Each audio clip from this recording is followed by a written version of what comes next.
Hello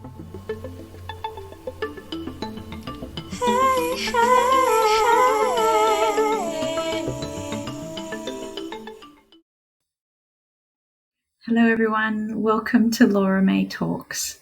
So today I wanted to talk a bit more about storytelling, but from a different angle this time. I'm thinking more around, I guess, the history around storytelling, but also trying to make sure we don't forget our own history or that of loved ones. So if you think of the word storyteller or the history of that word, back in Ireland and Scotland, which is some of my background, but there are many, many variations of that from across the world, but I will just focus on those two today. They call it Seanchaí or Seanchaí in Scottish. Gaelic is the second one.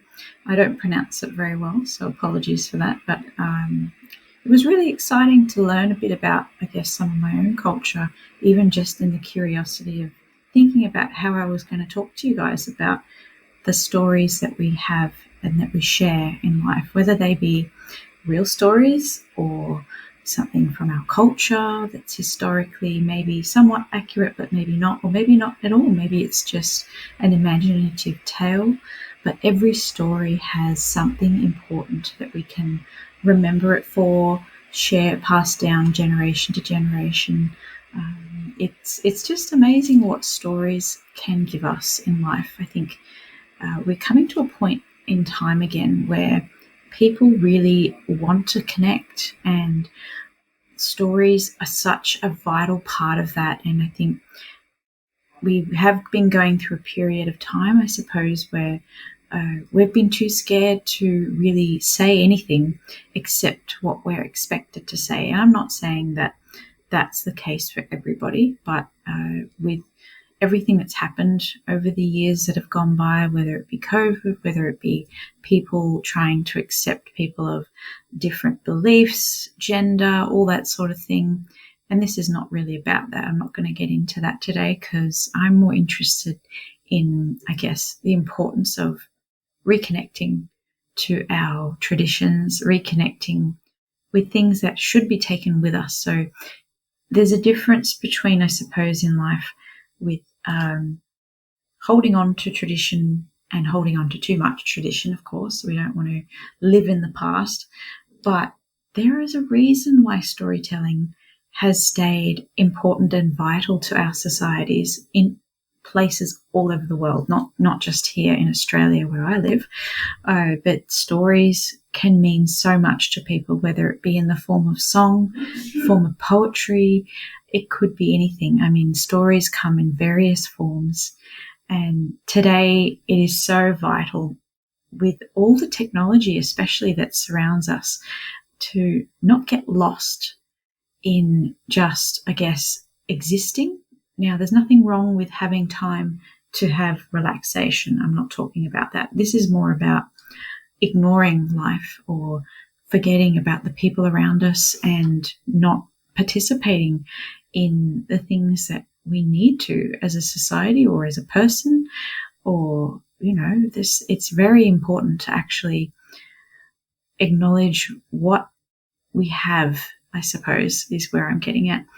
And I know I've previously talked about gratitude in one of my earlier episodes, and you may or may not have heard that one where I talked about Josh Groban and his song Granted. I'm not really getting into that one today, but this is more around acknowledging that that's just one example of acknowledging what is important to us and not taking that for granted, of course. And stories are something vital that we as people need to survive. We need them to understand. We need them to imagine, to be taken to new places. For people who can't travel, they are so important. For people who are unwell, for people just in the everyday who need a break from routine. Getting a book out, listening to an audiobook, listening to a song, reading poetry if that's your jam, you know, all of that sort of stuff.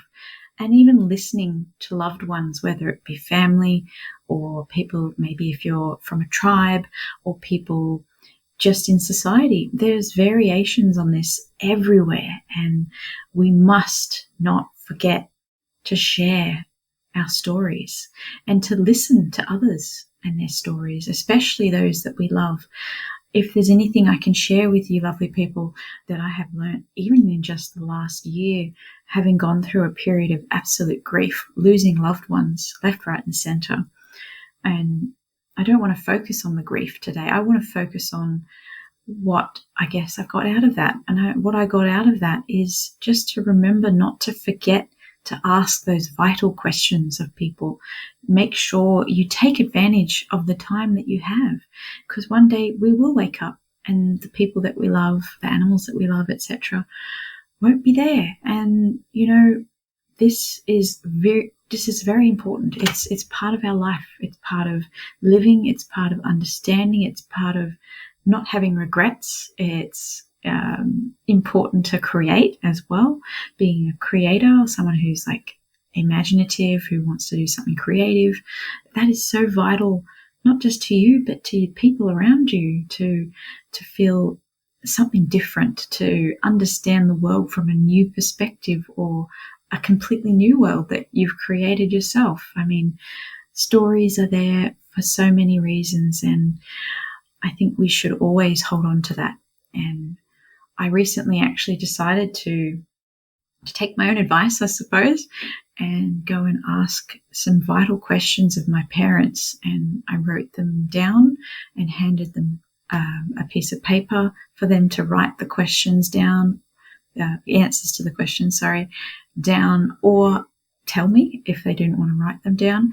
I will have to write them down anyway, because I think it's so important to have that record there, because our memories, whilst of course they can be really good and very helpful, can only recall so much information. And I think it's so vital to have something recorded of these conversations that you have with the people that you love. And even when you're doing this in other areas of your life, but in this case, with somebody you love, it doesn't have to be your parents. Maybe you don't get on with your parents, or maybe you're not connected to them, or maybe they've already passed away. But it could be anyone. It could be your partner. It could be your children. They might want to know something about you as well. Maybe you need to write that down for them. Share your stories. Everybody needs to share their stories. And you might say, oh, it's a bit embarrassing. Do they really want to know that? You don't have to tell them everything. But at the end of the day, if you don't tell your story, what's going to be left when you leave? I mean, we all have to pass on at some point. And I don't want to be morbid about it, but the reality of life is that we are here as humans only for a short stint, and then we toddle off, and then what? Yeah, it's not even about legacy so much as just acknowledging that you existed and not holding things in. I think that's another really important lesson I've learned from loved ones, particularly one or two who have passed over the years and some who still are alive. The importance of sharing your story, or any information that you need to share that is vital, and not keeping it to yourself. If you don't share, it's just stuck inside until you're gone. And then what? No one's going to learn from it. No one's going to get fascinated by it. It just goes off with you. And that's quite sad. I mean, if we could only remember to take moments, sit down together. It doesn't even have to be planned. You could be just going somewhere with someone, maybe in the car, maybe you're on the train, riding a bike, walking, whatever, or just sitting down having a cuppa.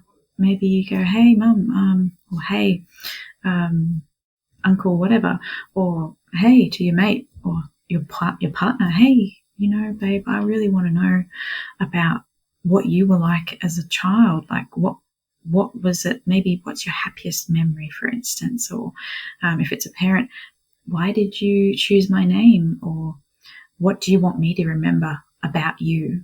The stories that we have that we can share with people can lift people up, maybe teach them a lesson. Or maybe people aren't going to like the story. Maybe it will be like, oh, didn't really like that. But it's something to learn, and it's something different. And there are people who do care about our stories, almost always. And if you don't have someone that cares, I'm sorry if that's the case for you. And I hope that that won't always be the case for you, because having someone who values you and really wants to understand you is so important in this life. And sharing our stories together with friends, family, society helps us as a people to be connected, to share in each other's wins, our losses, to see things from a new perspective, to create different things. Maybe it's a book you've read, or maybe it's a game you played. There are stories in those as well. And it could be a TV show, it could be a play or a musical or an opera. I don't know what you're into, but these stories just are vital to existence as people. And I think now is the time, everyone, to pick up those pens, pick up that paper. Writing things down in itself, I have learnt from my own experience, is very cleansing, very, I guess, reassuring to have somewhere to record things, whether it's a journal, writing a poem, sharing something in a card with a loved one. And in times of hardship, I can tell you myself that I wrote diaries and journals endlessly, and it may not always be essential for you, but to write things by hand is very different to actually typing things up. So there's nothing wrong with typing it up. I'm not saying you can't. If you need to make a book or something, I mean, how are you going to publish it? You're not going to handwrite the whole thing, are you?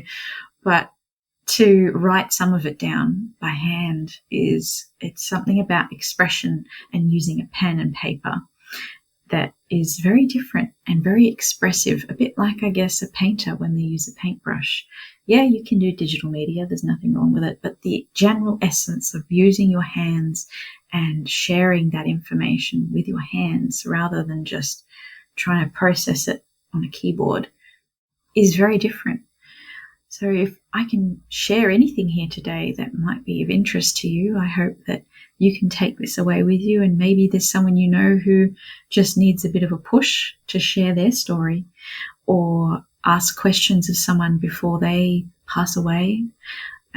It could be just that they want to make sure that they've written down something for their children. Maybe they're not going to pass away for some time. Hopefully, fingers crossed, they've got a long time ahead of them. But it could be just the thing that is needed right now for you to hear this. And if that is anything I can do within this podcast, is just to inspire you to have a think about the people you love, the stories you want to share, creating maybe a new story. It doesn't have to be true stories. It's just so vital to have that in you and not allow it to just drift off. Try not to allow every day to just drift by. There's nothing wrong with sitting in quiet, enjoying the peace and quiet, watching a TV show, or having time to yourself. Absolutely not. But when you do feel you can, and when you are able to spend time with somebody that you care about, try not to allow that part of that day to just slip by, because it could be the opportunity that you need to ask those vital questions, or to share something that maybe you haven't had the courage to share before. And it will help you feel lighter. It might help you feel brighter.